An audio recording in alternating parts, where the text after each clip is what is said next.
Hello, and today for this lecture we'll be talking about elimination reactions, writing reaction mechanisms and energy diagrams, and how to determine whether it's something that's going to undergo an elimination reaction or a substitution reaction. Again, these are just the basic fundamentals for you to understand. If more in depth will be discussed when you take organic chemistry.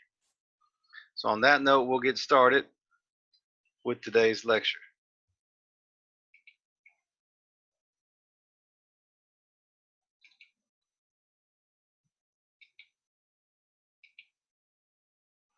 So we're going to start off talking about what an elimination reaction is. It's a similar notation that we use for substitution reactions. Again, for elimination reactions, we're only going to be discussing those reactions involving alkyl halides or haloalkanes, whichever one you want to call it. So again, haloalkanes, alkyl halides, those are the two main. That's not two main. That's the main type of reactions we're going to look at, is those involving alkyl halides, or commonly called haloalkanes. Same name. And so for elimination reactions, just like substitution, we have E2 and E1. E meaning elimination, 2 meaning it's bimolecular, 1 meaning it's unimolecular. Very similar to the substitution reactions. But in this type of reaction, we're actually going to lose atoms from the compound, and we're going to typically we form a pi bond. So we get rid of some bonds.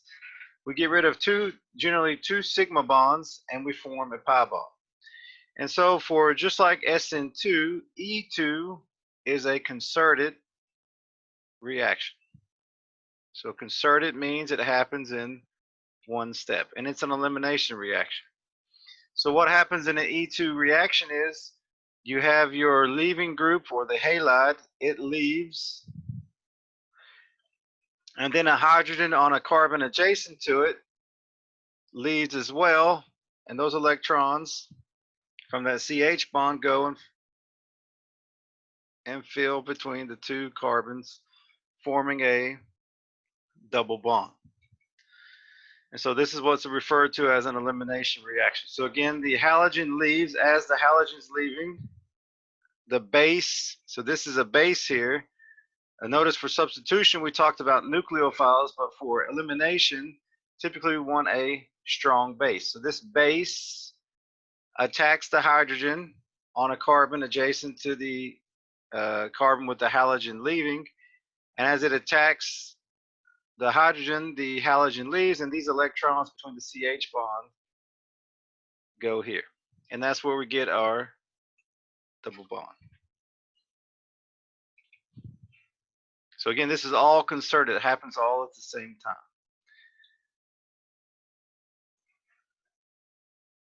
And so for a E2 elimination, the rate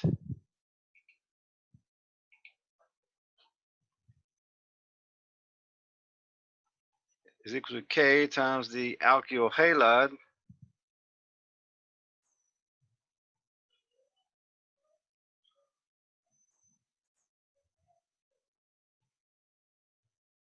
and the base.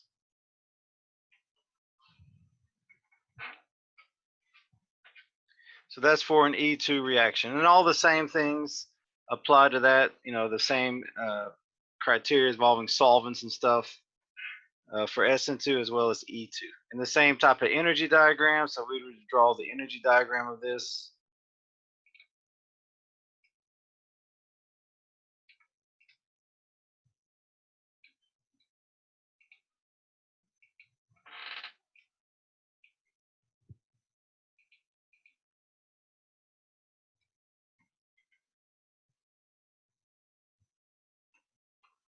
So for an E2 reaction, now for E2 reactions, sometimes they're exothermic. Most of the time, I would say more times than not, it's going to be an endothermic reaction, but it can be exothermic. It just depends on what's reacting. So we'll do, for example, if this is an endothermic reaction, that looks bad. it would look something like that. So it could be endothermic or it could be exothermic. So if it was exothermic, of course, it would look something like that. But generally, E2 elimination reactions are endothermic, generally. But there are exceptions. Some are exothermic. Because what you're doing is you're replacing two stable sigma bonds with a pi bond. And a pi bond means you have electrons in the pi orbitals, which are higher energy orbitals. But that's an E2 reaction. Now, if we go to an E1 reaction, similar to an SN2 reaction, the first step is always the formation of the carbocation. So the halogen leaves. That's the first step. We form our carbocation, and then the base attacks a hydrogen that's adjacent to on an adjacent carbon to the carbon that lost the halogen. And as the base attacks the hydrogen, the pair of electrons in that sigma bond move between the carbon-carbon single bond. And that's where we get our elimination. We form a carbon-carbon double bond. And so again, the energy diagram would look something like this. Just note that it could be endo or exothermic. Typically, they're endothermic. So I'll draw it based on the assumption that it's endothermic. You'll go more into details about whether or not you know it's endo or exothermic in organic chemistry.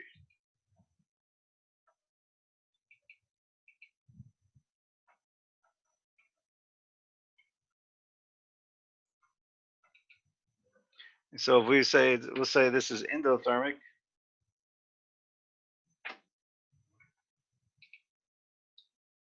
it would look something like this. We have our rate determining step. We form an intermediate. Then we form products. So very similar between SN2, SN1, but instead of substitution, we're doing elimination and we're forming a new bond.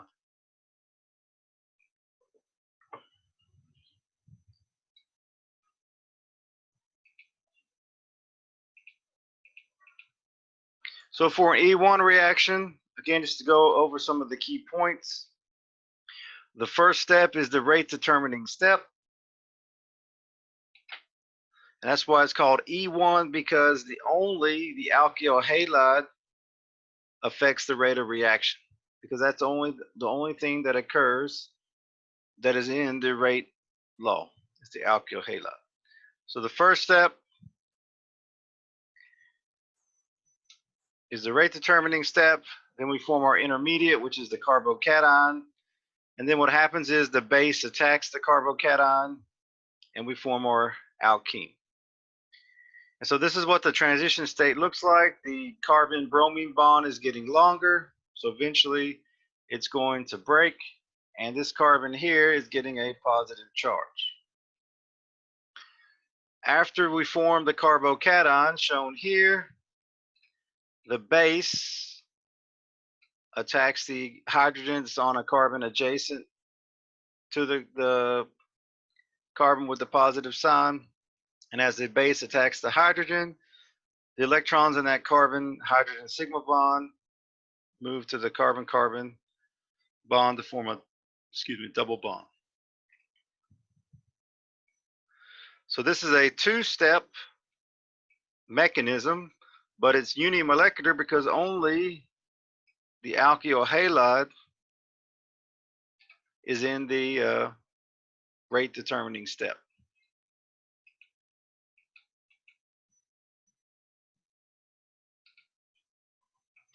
So just a little bit more detailed energy diagram. So again, we start with our alkyl halide. The first step is the rate determining step, where we form our carbocation, that's shown here.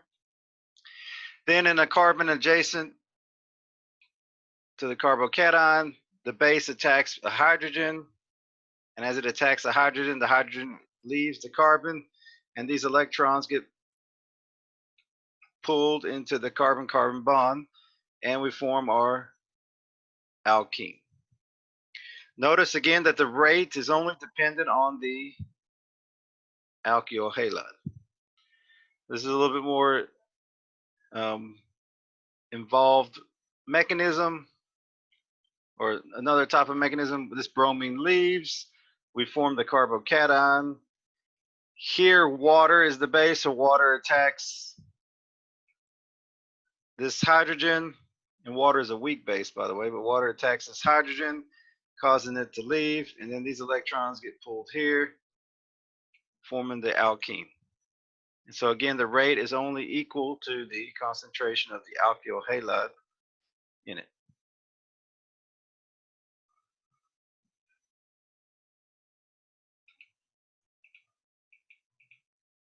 So we'll look at an example here. We have,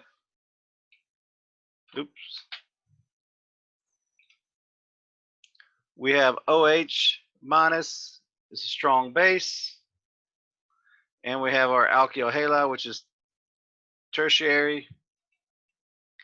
Now this, probably since we're using a strong base, this probably would have undergone an E2 reaction rather than an E1 reaction. Because if you have a really strong base, as we'll talk about a little bit later on, if you have a strong base, it's just going to rip that hydrogen off quickly, and you're going to go through a concerted reaction. But this, just for this example, we're assuming it's going to go through an E1 mechanism. So we have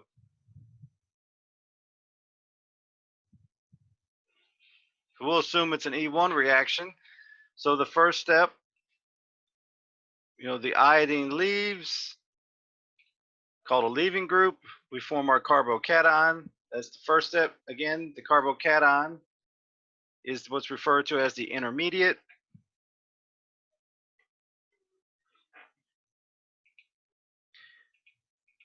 Next, the base attacks the hydrogen on a carbon adjacent to the carbocation, or the carbon with the positive charge. And then we get our alkene, and water is a byproduct. So again, intermediate gets produced in one step, consumed in the other step. That's how you know something's an intermediate in a mechanism, is it gets produced in one step, consumed in a following step. And so if we were to draw the energy diagram for this, it would look something like this.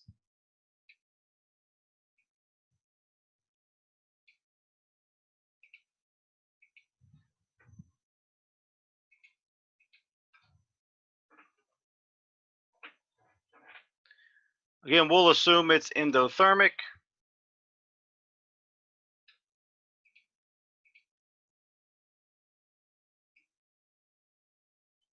So the first step is the rate determining step. Then we form our intermediate, and then the base attacks the intermediate, and we form our products. So that's something what the energy diagram would look like.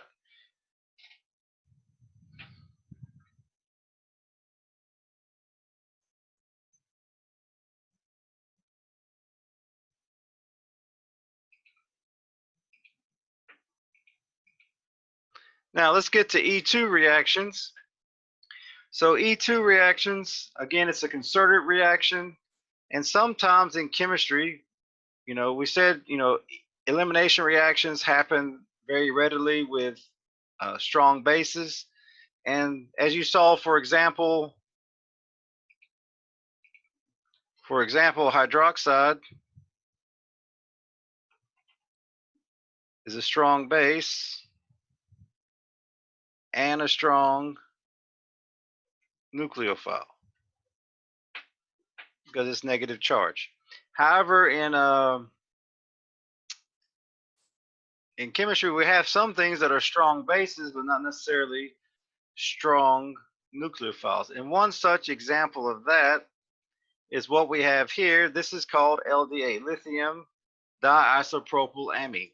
And lithium diisopropylamine is a strong base but a weak nucleophile. So this is called LDA, lithium diisopropylamine, and lithium diisopropylamine is a strong base, but it's a weak nucleophile. And so what does that mean? That means whenever you use lithium diisopropylamine, it's going to undergo elimination reaction because it's a strong base. It won't undergo substitution because it's a weak nucleophile. And since it's a strong base, it's going to undergo an E2 mechanism. So that base is going to go in there, rip that proton off as the bromine's leaving very quickly. This all happens in one step. So anytime you have a strong base and a weak nucleophile, it's going to undergo typically, generally, E2 reactions, depending on what what the alkyl halide is. But if you have LDA, LDA is a strong base, weak nucleophile. Another strong base, weak nucleophile is potassium T-butoxide.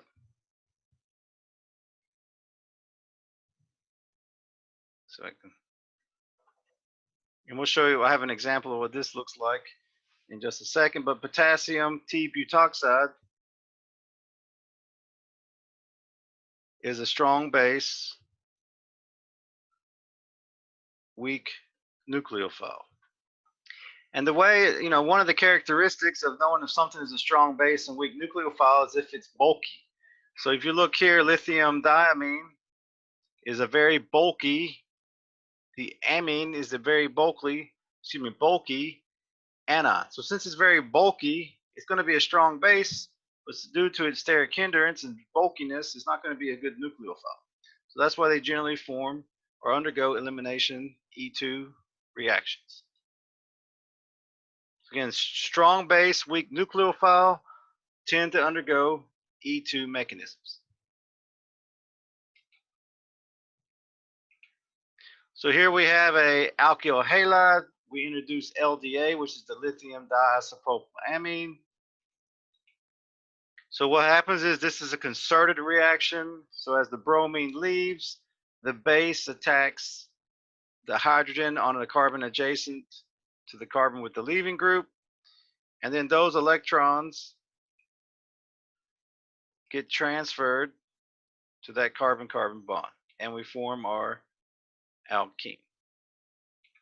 And so again, since it's E2, it's only going to have one activation energy.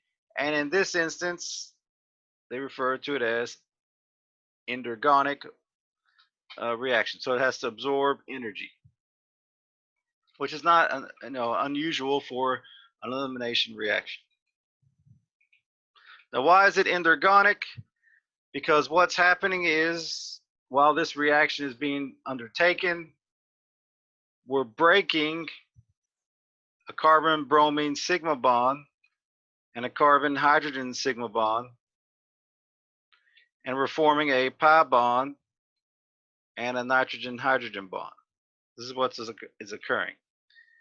So now if we look at this in depth, we're going from 3 sigma bonds to a sigma and a pi bond. So again, pi bonds, you got to put electrons into the pi orbitals, which is a higher energy orbital than the sigma. So it becomes a little bit more unstable.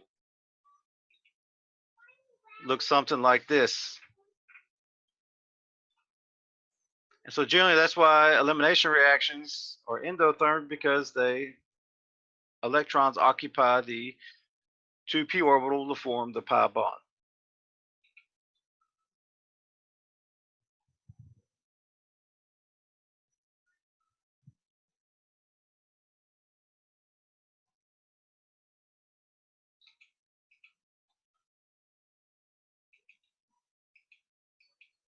So let's look at this example.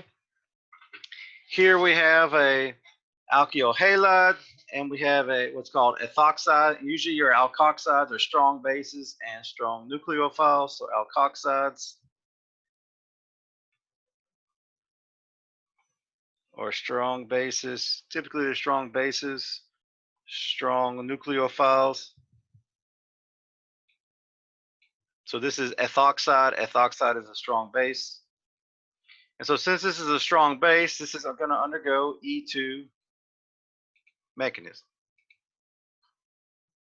It's going to be a concerted reaction. So again, what happens? The leaving group leaves the carbon, and at the same time, the base attacks a hydrogen on an adjacent carbon and rips it off. I like ripping it off. I like saying ripping off, but it pulls the hydrogen away from the carbon. And then those electrons in that sigma bond go between the two carbons to form a pi bond.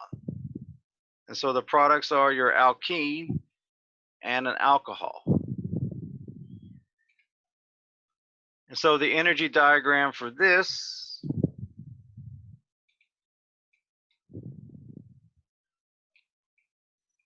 would look something like this.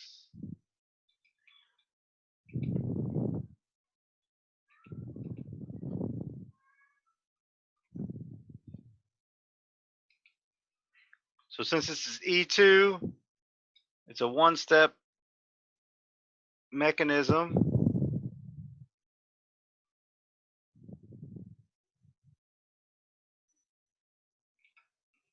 So again, it's a one-step mechanism, and we'll say this one for illustration is endothermic. So again, the products are higher than the reactants.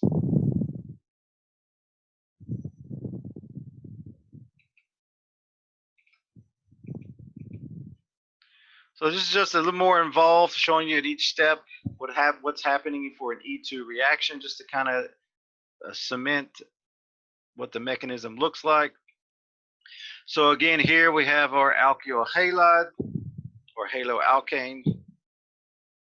And here we have hydroxide. Again, hydroxide is a strong base, strong nucleophile. And so what happens is the leaving group, the bromine leaves, which is called the leaving group. It leaves, it takes these electrons with it, making this carbon slightly positive, as you see here. So here, this as the bromine is leaving, the carbon gets a slight positive charge. And then at the same time, the base, the hydroxide ion, attacks the hydrogen on the carbon adjacent to the carbon with the leaving group and pulls the hydrogen towards it. And then these electrons get moved to the carbon-carbon bond to form an alkene. So in this one, you have your alkene and water as a byproduct. So again, for elimination reaction, we're going from a carbon that's sp3 hybridized to carbons that are sp2 hybridized. So we're actually changing the hybridization of the carbons, because in the alkyl halide, these two carbons are sp3. But in our alkene, these two carbons are now sp2. So there's a change in the hybridization of the carbons. So again, E2, the characteristics for an E2 energy diagram: one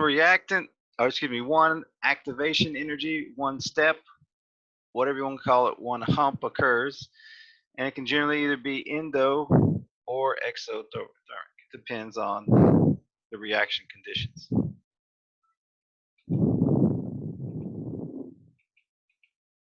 So this is just kind of comparing, and again, this whole lecture is just the fundamentals of these types of reactions. When you go to organic chemistry, you may get more specific information on these types of reactions. This is just fundamental, so you get an idea of how these reactions occur. And so these are very good charts I like to use. So for example, if you have a strong nucleophile, which is a strong base, and strong nucleophiles and strong bases are going to be things like, if we look at the bottom, hydroxides, alkoxides, but not bulky alkoxides, not bulky alcohols. We're talking about your normal chain alcohols, and amines. So these are what we call strong nucleophiles and and strong bases. But if you look up here at this statement here, this is very important. Strong bases are strong nucleophiles, but not all strong nucleophiles are basic. So just because you have a strong nucleophile doesn't mean it's going to be a strong base. So these are examples of strong nucleophiles, but they necessarily may not be a strong base. But the ones I mentioned here, again, hydroxide, alkoxides for non-bulky alcohols. So an alkoxide is just taking an alcohol and deprotonated. So here if we have an alcohol,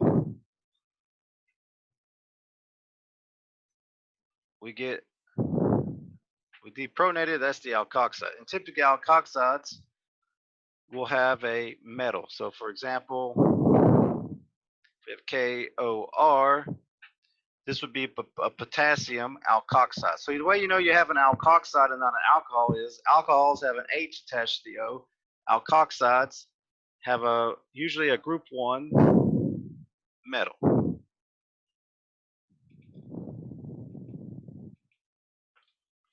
So again, strong nucleophiles and strong bases are generally these three groups of species.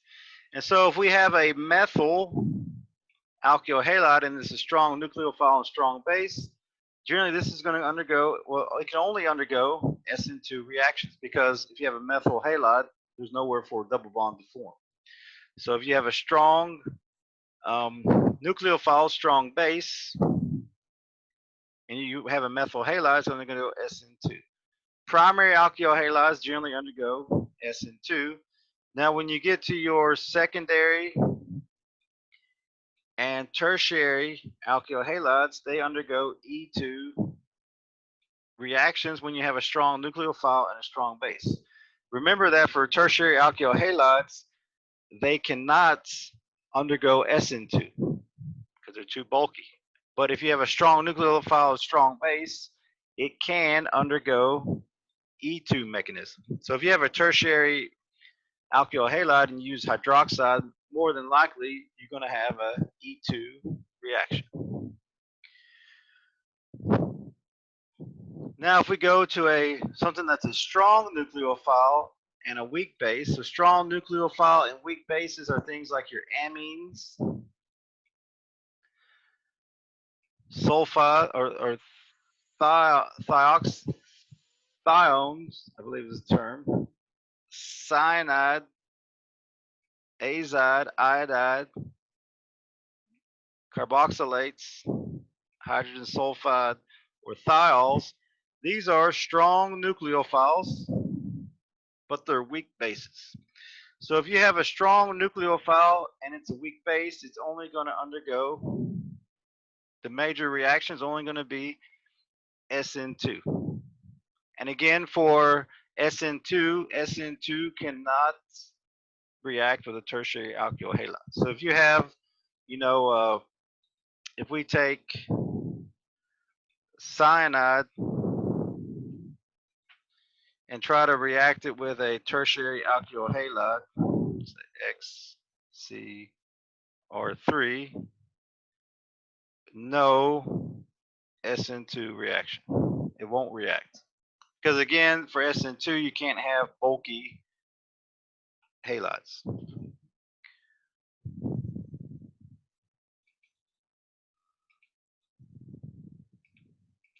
Now we go to what's a weak nucleophile and a strong base. So again, weak nucleophiles and strong bases are bulky bases, such as potassium T-butoxide and of course lithium diisopropyl amine.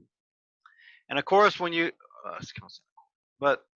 have these weak nucleophiles and strong bases, since they can only undergo, as you see, E2 mechanisms. So you can't have a reaction with a methyl alkyl halide. So if you try to take lithium diisopropyl amine and react it with methyl bromide, no reaction will occur because it can only, undergo E2 mechanisms.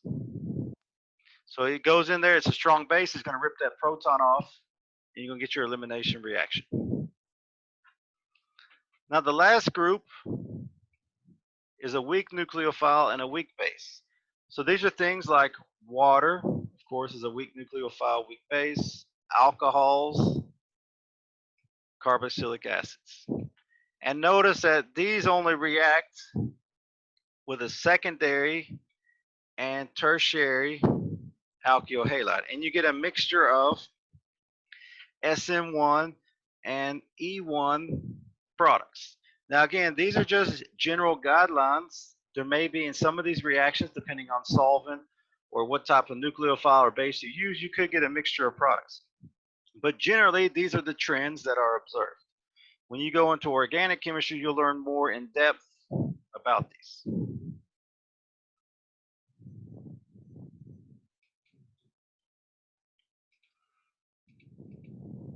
So here's some examples we like to go through. So first we have a primary alkyl halide. We have a strong nucleophile, strong base. And you see, since it's a strong nucleophile, strong base, it's going to undergo E2 SN2 reactions, but the majority of the product is going to be the substitution and a very minor product for E2.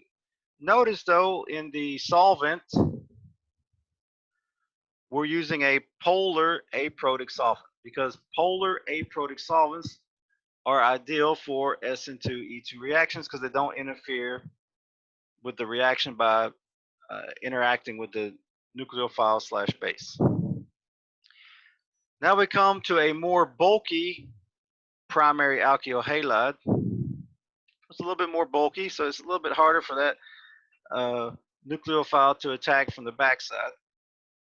And here we get a more evenly mixture of products. We get 40% SN2, 60% E2. And so here, if we're using a very simple primary alkyl halide, we get majority substitution product, SN2 product. But if we use a little bit more bulkier primary alkyl halide, we get a more evenly distributed mixture of products of SN2 and E2.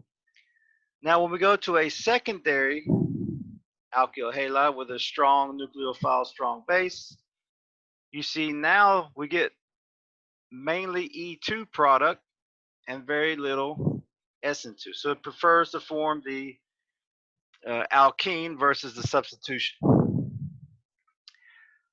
Now when we go to a tertiary alkyl halide, again we have a strong base, strong nucleophile, which is the ethoxide. Since it's going to undergo E2, since it's a strong base and a strong nucleophile, it's going to undergo only E2 because remember, tertiary alkyl halides cannot undergo SN2 reactions. So we get 100% of the E2. 100%. Notice again, for E2SN2, we're using an aprotic polar solvent. Now if we take a tertiary alkyl halide and react it with a relatively good nucleophile but weak base, notice now that we're using a polar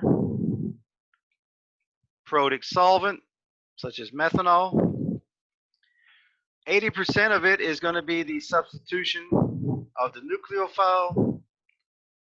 A minor portion of it is going to be, since methanol is a weak nucleophile, methanol could react with the alkyl halide, forming a minor amount of product. And then since it is a weak base, you get a very small portion of the elimination product. So when you use a tertiary alkyl halide and a modest nucleophile and a weak base in a protic solvent, you're going to get a variety of products because the solvent can undergo substitution because it's a weak nucleophile. The nucleophile undergoes substitution, and then since it's a slightly weak base, it can undergo some elimination. And again, these are just general guidelines to help you see what types of products are preferred when you have these types of alkyl halides in it. So now here we want to go through some examples. So we know which of the following would most easily undergo an E2 reaction. So for an E2 reaction, we want a strong base. That's important to have a strong base, and we want to have, at least secondary or tertiary alkyl halide. Because those are the two types of alkyl halides that easily underwent E2 reactions. So now if we look here, we're looking for strong bases. Well, sodium hydroxide, the hydroxide is a small base, strong base. And water is not, so we can go ahead and cross those out. Acetate is not a strong base, it's actually a weak base. And then we have T-butoxide, potassium T-butoxide, which is a strong base. So these two have strong bases, and then if we look at A, this is a tertiary or a 3-degree alkyl halide.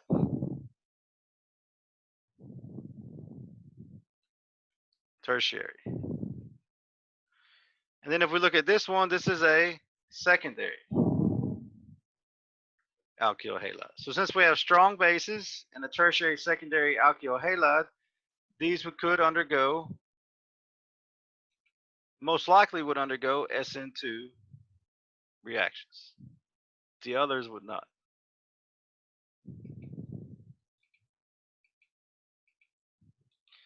Now we have this equation. We want to know what products would be formed in this reaction. So let's take a look. Here we have a secondary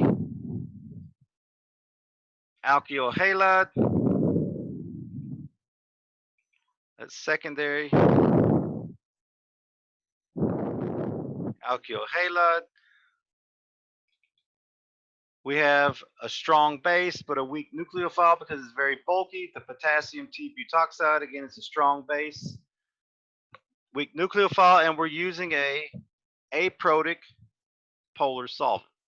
So since we have a secondary alkyl halide, a strong base, weak nucleophile, and an aprotic polar solvent, we can assume that we're going to undergo an E2 reaction.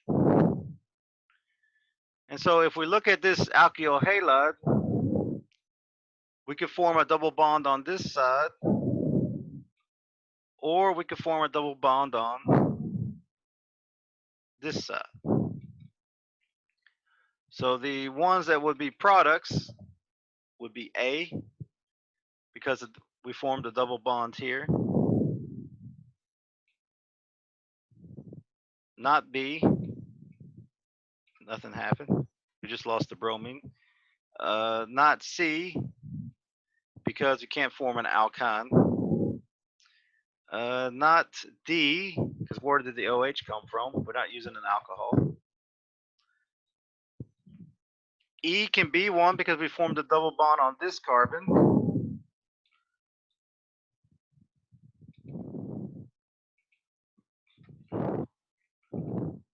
F, or the next one, nope. Same for the next one because that's substitution. We're not doing that. And then the last one is this one. This can also be a product as well. Now the difference between, oops, wrong one. Let's undo. The difference between this compound and this compound is that one is cis and one is trans. So this one is trans. These are called geometric isomers. And this one is cis. So when you have a double bond in the middle of a chain, you can have, sometimes depending, you can have trans and cis geometric isomers.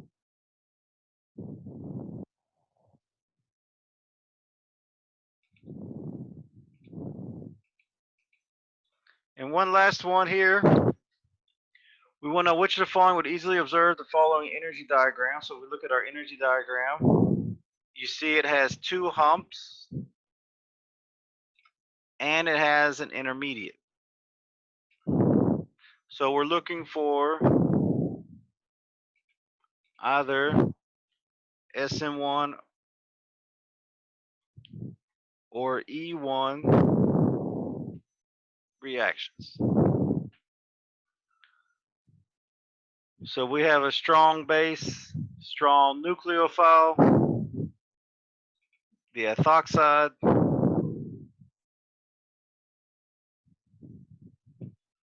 so pretty much all of these would most likely undergo E2, but let's say, for example, if we had to pick which one could undergo E1, well, we're going to be looking at the ones with tertiary or secondary alkyl halides.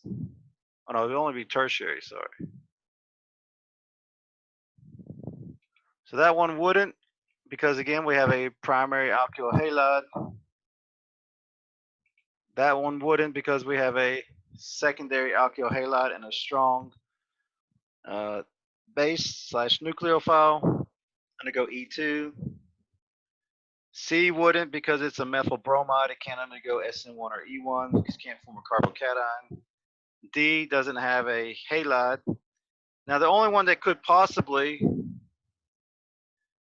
form an SN1 or E1 reaction could be the last one, because it's a tertiary alkyl halide, and it could. So it could or it could not. So that could be iffy. Check or X. I don't know. Because you're using a strong, here we're using a strong nucleophile, strong base. So, I mean, most likely it wouldn't undergo SN1, E1 because this is a strong nucleophile, strong base. So it would undergo E2 most likely. But if in the small chance it did, it would undergo SN1 because it's a tertiary alkyl halide. So that's why I put a check mark and an X, because it could not be. It depends. Most likely it wouldn't, but you never know. And I'll leave that mystery for you when you go to organic chem.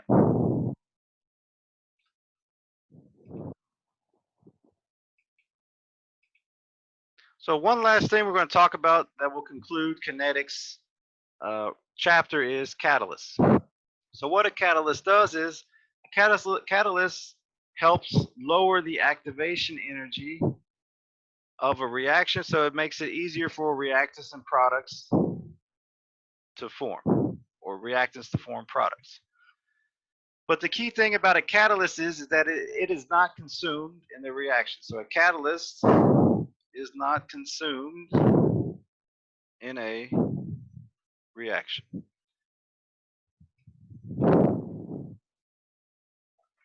So here when we look at this energy diagram, the top one is the uncatalyzed reaction. The bottom one is a catalyzed reaction. And so in the top one, we don't form an intermediate, but in the bottom, we do. But even though we form an intermediate, the overall activation energy is lower in the catalyzed reaction versus the uncatalyzed reaction. And so again, the way we know a catalyst is present is we start with the catalyst, and we look at the bottom, and we end with the catalyst. So the catalyst is not consumed. So if we look to the right in our mechanism here, that's two steps. So ozone reacts with a chlorine radical. We form a radical in O2. And then the radical reacts with an oxygen atom to form a chlorine radical in O2. So now if we look more in depth, the first thing we should notice is that this ClO radical is a reaction intermediate because it gets produced and then consumed. So that's a reaction intermediate. Now if we look at this Cl radical, the Cl radical is first used and then it's reproduced. So it's consumed and then it's produced. This is a catalyst.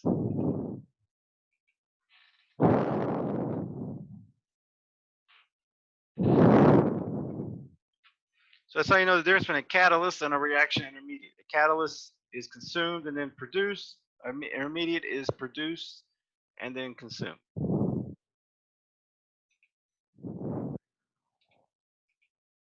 Now there are different types of catalysts. Some are called a heterogeneous catalyst because they're different phases than the reactants. One of the most common heterogeneous catalysts are your catalytic converters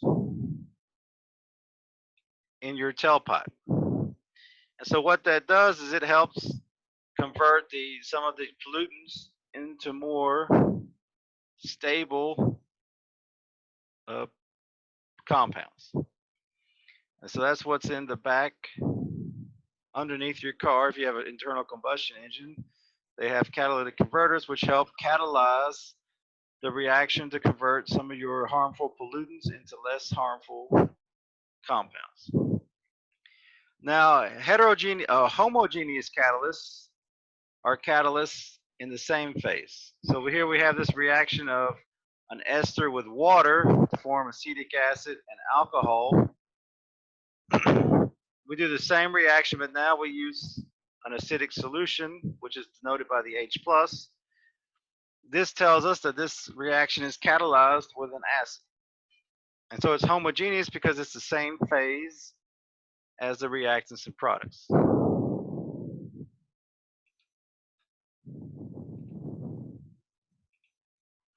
Now, just to kind of touch on biological catalysts, which are called enzymes. So enzymes are very important in the bodily functions because they speed up a lot of types of biochemical reactions that would take a very long time to do. And these are usually highly specific, so they have a highly specific task that they're going to do. And they only react on certain molecules which are called substrates. So these enzymes react with substrates to form products quicker.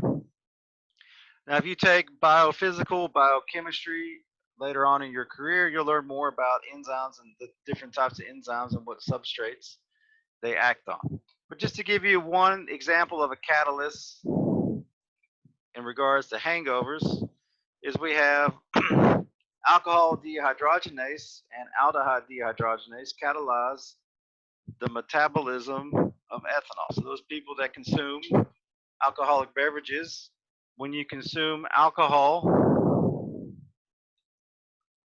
so it's ethanol, you consume ethanol, NDA plus reacts and you form acetaldehyde. So this is acetaldehyde.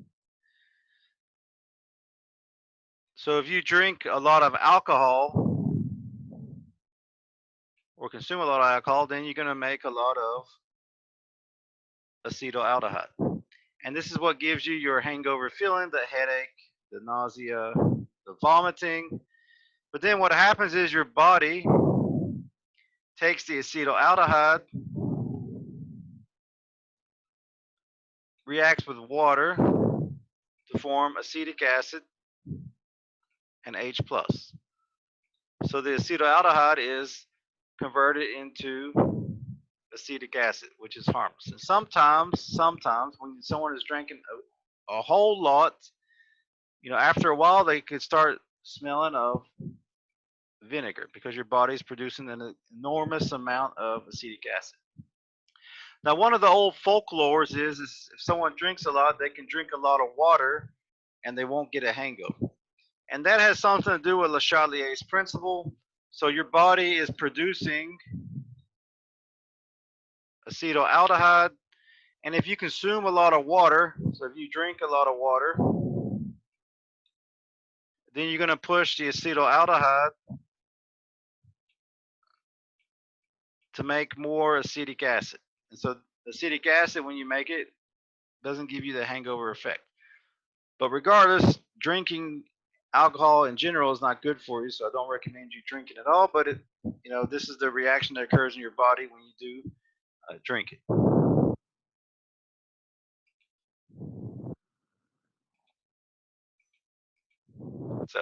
So let's look at this one example here. We want to identify the reaction intermediate and catalyst in this mechanism. It's a three-step mechanism. So if we were to draw the reaction diagram for this,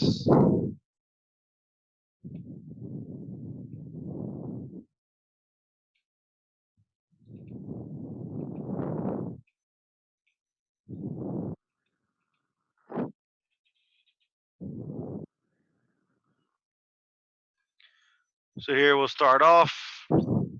It's 3 steps.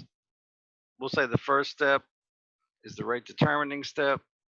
And we have a second step, and then a third step, and then we form a product. So that's what the reaction diagram could look like for this if we assume the first step is the rate determining step. So other than that, now let's identify the reaction intermediate. So we're looking for something that's produced and then consumed. So we look at the first step, we produce PDH. We consume PDH in the second and third step.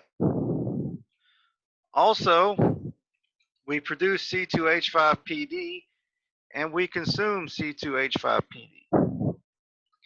So C2H5PD and PDH are reaction intermediates.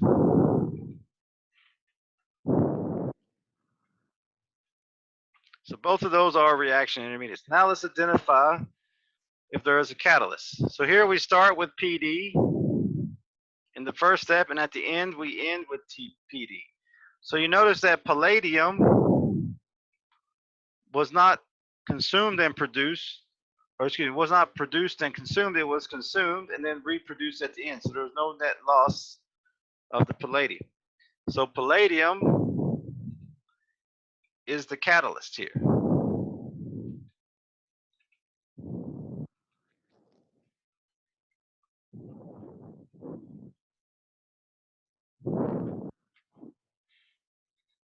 So again, catalysts are consumed and then produced. Reaction intermediates are produced and then, are produced and then consumed.